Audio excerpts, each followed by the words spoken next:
क्या, तो हम हाथ जोड़कर विनती कर रहे हैं, लेकिन अगर हम हाथ जोड़ना जानते हैं तो हम हाथ मरोड़ना भी जानते हैं। अभी हम इंतजार कर रहे हैं, देखते हैं आप लोग कितना और रिजिड होके हठ धर्मी करके बैठे रहेंगे। आप हमारी अगर परीक्षा ले रहे हो तो आप हमारी परीक्षा ले लो। अगर ये आंदोलन कुर्बानी मांग रहा है तो सबसे पहले हम लोग कुर्बानी देंगे बनते ही। हम अपने आप को मिटाने को तैयार हैं, लेकिन अपने समाज की, इस पूरे बुद्धिस्ट समाज की आस्था के ऊपर आँच नहीं आने देंगे। हम इसको मुक्त कराने तक रुकने वाले नहीं है, आंदोलन घर घर तक हम लेके जाएंगे।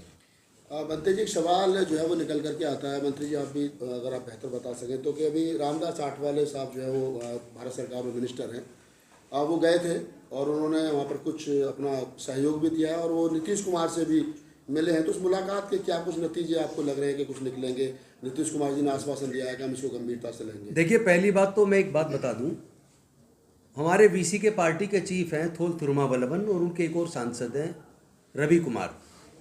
वो दोनों लोग एक ज्ञापन उन्होंने देश के कानून मंत्री अर्जुन राम मेघवाल जी को दिया था। उनसे पर्सनली मिले थे और उन्होंने कहा था एक सप्ताह के अंदर हम इसका समाधान करेंगे, चूँकि ये जायज़ मांग है। और उधर रामदास अठावले जी वहाँ पहुँचे, माभूदी महाविहार धरना स्थल पर पहुँचे और उन्होंने भी आश्वासन दिया कि मैं नीतीश कुमार जी से मिलूँगा, राज्यपाल जी से मिलूँगा, इसका समाधान कराएंगे। लेकिन मुझे अभी तक कोई आउटकम उसका नज़र नहीं आता, और इसलिए नज़र नहीं आता क्योंकि जिनसे मांग कर रहे हैं उनके मन में ईमानदारी नहीं है, पवित्रता नहीं है। तो मैं उनको एक बात के लिए आगाह कर दूं कि ये महाबोधि महाविहार पूरे दुनिया के बौद्धों की आस्था का केंद्र है। इस महाबोधि महाविहार पर तथागत बुद्ध को बोधि प्राप्त हुई थी, और वहाँ जिस तरह आप ऐसे काम कर रहे हैं, ऐसे आयोजन कर रहे हैं जो बुद्धिज्म के खिलाफ है, जो अंधविश्वास पाखंडवाद को बढ़ावा देते हैं। अगर कोई आपके जो मंदिर है, कृष्ण के मंदिर है, राम के मंदिर है, अगर कोई उस मंदिर में जाके कोई नमाज पढ़ना शुरू कर दे, या कोई चर्च का पादरी कोई आके वहाँ अपनी प्रेयर शुरू कर दे, तो क्या आप उसको स्वीकार करेंगे? बौद्धों की आस्था के केंद्र में ऐसा कोई भी कार्य चाहे वो पिंडदान हो या कोई भी, क्यों कर रहे हो भैया आप? आपके पास क्या मंदिरों की कमी? आपके पास तो लाखों मंदिर है। तो आज ये आंदोलन हम जन जन तक, पूरे देश के कोने कोने तक, पूरे दुनिया के कोने कोने तक लेके जा रहे हैं। और सफलता इस बात की देखिए, अभी परसों बहुत बड़ा प्रदर्शन लंदन के अंदर हुआ है, जहाँ सैकड़ों और हजारों की मात्रा में लोगों ने प्रदर्शन किया। लास्ट वीक वाशिंगटन डीसी में हुआ, न्यूयॉर्क में हुआ, ऑस्ट्रेलिया के अंदर हुआ, फ्रांस में, जर्मनी में, तमाम देशों में जहाँ जहाँ तथागत बुद्ध को मानने वाले लोग हैं, वो लोग महाबोधि महाविहार की मुक्ति के लिए आवाज़ बुलंद कर रहे हैं। और अभी तो हम केवल महाबोधि महाविहार की मुक्ति की बात कर रहे हैं, क्योंकि हम इस मसले को बढ़ाना नहीं चाहते। आप तो मंदिरों में मस्जिद तलाशते फिर रहे हो, लेकिन ध्यान रखना, अगर सारे धार्मिक स्थलों पे खुदाई हो जाए तो 500 साल से पहले के जितने भी मंदिर या जितनी भी विरासत मिलेगी वो बुद्ध की मिलेगी। खुद स्वामी विवेकानंद जी ने अपनी राइटिंग्स के अंदर वॉल्यूम 7 में बताया है कि अनेकों बौद्ध मंदिरों पर कब्जा करके हिंदू मंदिर बनाए गए। पुरी का, जगन्नाथपुरी का जो मंदिर है वो बुद्ध का मंदिर है। और हमारे खुद के जो लोगों ने जो रिसर्च किया है, उस रिसर्च में पाया है, आपको पता होगा, जब आदरणीय नरेंद्र मोदी जी मुख्यमंत्री थे गुजरात के, तो सोमनाथ टेम्पल के नीचे खुदाई शुरू की गई थी आर्कियोलॉजिकल सर्वे ऑफ इंडिया के द्वारा। उसके नीचे बुद्ध का मंदिर, बुद्ध की गुफाएं निकल आई, तुरंत उसको वहीं पे उन्होंने जांच को रोक दिया। मैं कह रहा हूँ, जहाँ भी खोदोगे बुद्ध निकलेंगे। भारत में 2000 से ज़्यादा गुफाएं हैं और उसमें 98% गुफाएं बुद्ध की हैं। हर जगह बुद्ध के अवशेष हैं। कितना छुपाओगे? जहाँ भी खुदाई होगी केवल बुद्ध निकलेंगे। अगर आप महाबोधि टेम्पल को तुरंत बौद्धों को सौंप देते हैं, उसका मैनेजमेंट कमेटी बीटी एक्ट 1949 को तुरंत रिपील करके, तो ये शायद पूरे देश के लिए अच्छा होगा और ये इन लोग के लिए अच्छा होगा। वरना अभी हम महाबोधि महाविहार की मुक्ति की बात कर रहे हैं, उसके बाद जितने बौद्ध मंदिरों पर कब्जा किया गया है, फिर हम उसके लिए भी आंदोलन छेड़ेंगे। और हम और भंते जी और तमाम बौद्ध भिक्षु और तमाम अम्बेडकरी या बुद्धिस्ट उपासक, जो पूरे देश के अंदर उपासक उपासिकाएं जो मूवमेंट चला रही हैं, अब हम इस आंदोलन को एक एक घर, एक एक गांव तक लेके जाएंगे। अभी तो 14 अप्रैल को दलित प्रेरणा स्थल नोएडा से इस धम्म यात्रा की, इस न्याय यात्रा की, शांति यात्रा की शुरुआत हो रही है, जिसमें पदयात्राएं भी होंगी। और हम जगह जगह मीटिंग लेते हुए इसको आगे बढ़ाएंगे और फिर पूरे देश के कोने कोने से भी इस तरह की यात्राएं निकलेंगी।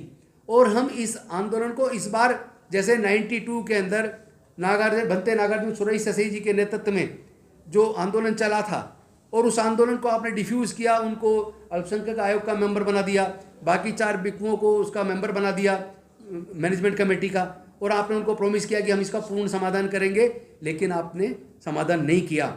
इस बार ये आंदोलन तब तक चलेगा जब तक पूर्ण समाधान ना हो जाए, जब तक बीटी एक्ट 1949 एक्ट रिपील ना हो जाए। हम इसको जन जन का आंदोलन बना देंगे। और ये समझ लीजिए, ये केवल अम्बेडकरवादियों तक सीमित नहीं है। देश के तमाम दलित, पिछड़े, आदिवासी और यहाँ तक कि माइनॉरिटी के भी 90% लोग ये उस बात को समझ रहे हैं कि हम सब के पूर्वज बौद्ध थे। यानी भारत में 90% लोगों के पूर्वज बौद्ध थे। तो ये 90% लोगों का आंदोलन बनता जा रहा है। एक एक गांव तक, एक एक घर तक, एक एक परिवार तक इस आंदोलन को लेके जाएंगे। राजनीति अपनी जगह, हम राजनीति से ऊपर उठ के, चूंकि ये हमारी सांस्कृतिक विरासत का मसला है, ये हमारे मान सम्मान और स्वाभिमान का मसला है, तो हम अपनी सांस्कृतिक विरासत को पूर्ण मुक्ति तक अब रुकने वाले नहीं हैं। और एक तरफ सर्वोच्च न्यायालय के न्यायाधीश जजमेंट दे रहे हैं आस्था के आधार पे, तो हमारी आस्था की कोई कदर नहीं है क्या? तुम्हारी आस्था आस्था, हमारी आस्था आस्था नहीं है। तो ये आंदोलन बहुत ज़्यादा बड़ा होने वाला है। मैं तो निवेदन करूंगा आदरणीय नीतीश कुमार जी से भी और देश के प्रधानमंत्री नरेंद्र मोदी जी से भी, वो दिल बढ़ा करके इस समस्या का समाधान तुरंत कर दें।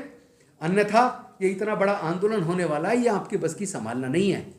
इससे पहले कि इतना बड़ा आंदोलन हो जाए, मैं आपसे निवेदन कर रहा हूँ, इसका समाधान कीजिए, तो बात यहीं तक शांतिपूर्ण तरीके से निमट जाएगी। क्योंकि हम बुद्ध को मानने वाले हैं, उस बुद्ध को जिसने दुनिया को शांति, मानवता का संदेश दिया, जिसने समता, स्वतंत्रता, बंधुता, न्याय, प्रज्ञाशील, करुणा और मैत्री का संदेश दिया।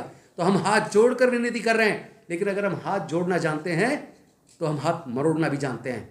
अभी हम इंतजार कर रहे हैं, देखते हैं आप लोग कितना और रिजिड होके हठधर्मी करके बैठे रहेंगे। आप हमारी अगर परीक्षा ले रहे हो तो आप हमारी परीक्षा ले लो। अगर ये आंदोलन कुर्बानी मांग रहा है तो सबसे पहले हम लोग कुर्बानी देंगे बंते जी। हम अपने आप को मिटाने को तैयार हैं, लेकिन अपने समाज की, इस पूरे बुद्धिस्ट समाज की आस्था के ऊपर आँच नहीं आने देंगे। हम इसको मुक्त कराने तक रुकने वाले नहीं है। आंदोलन घर घर तक हम लेके जाएंगे।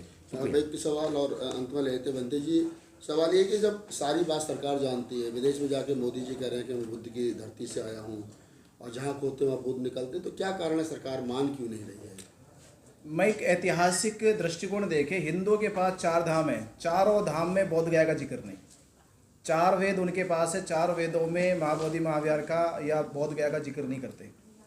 तो कहाँ से ये लोग शिव मंदिर लेकर आ गए? शिव के मंदिर का इतिहास शिव पुराण में या तो काशी का जिक्र है या कैलाश का जिक्र है। कभी हमने किसी किताब में नहीं पढ़ा कि शिव मंदिर का जिक्र बोध गया में है। अगर भारत को छोड़ के दुनिया के बाहर जाके पढ़ो, भारत को छोड़ दो, आप दुनिया के बाहर जाके पढ़ो और ये पढ़ो कि बोध गया में किस महामानव का, किस महाभगवान का जिक्र होता है, किसका जिक्र होता है। भारत के बाहर जाके पढ़ लो तो बुद्ध का जिक्र होगा। दुनिया पढ़ रही कि बोध गया में सिद्धार्थ